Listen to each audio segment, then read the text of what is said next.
Guys, saya bersetuju sepenuhnya dengan pandangan Ketua Penerangan PAS Malaysia YB Pasir Mas YB Fadli Syahari bahawa PN perlu memuktamadkan pembahagian kerusi secepat mungkin bagi menghadapi PRU yang akan datang.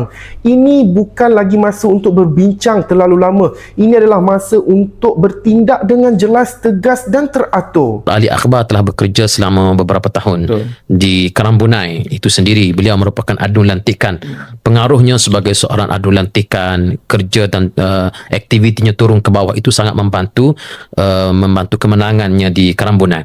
Ini membuktikan saudara Sufi, dan saya juga ingin menegaskan di sini pendirian PAS itu sendiri.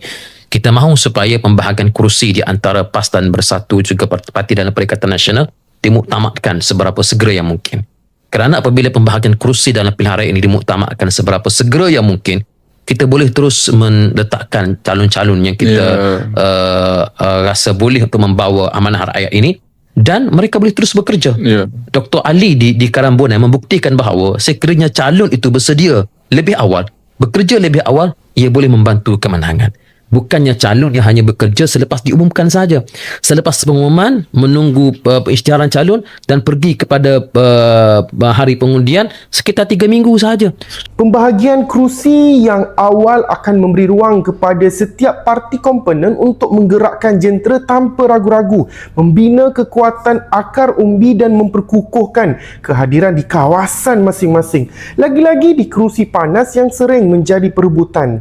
Di sinilah kita nak lihat kebijaksanaan parti politik diuji. Keputusan mestilah adil, teliti dan tidak merugikan mana-mana pihak. Kita sudah lihat contoh terbaik melalui kemenangan Dr. Ali Akbar. Beliau tidak perlu membeli sokongan dengan politik wang, tidak perlu tabur habuan. Beliau hanya menunjukkan kerja turun padang, bantu rakyat, tunjuk komitmen tanpa henti. Itu sahaja dah rakyat membalas kepercayaan dengan mengundi Perikatan Nasional. Inilah model politik matang yang PN perlu tonjolkan. Bila kerusi dimuktamadkan awal, calon-calon boleh terus fokus kepada kerja-kerja rakyat, bukan sibuk menunggu keputusan parti. Hubungan dengan masyarakat dapat diperkukuhkan, rekod khidmat dapat dibina dan keyakinan pengundi dapat diraih secara bersih dan bermaruah. Sebagai gabungan politik yang mahu menawarkan perubahan sebenar, PN perlu tampil teratur,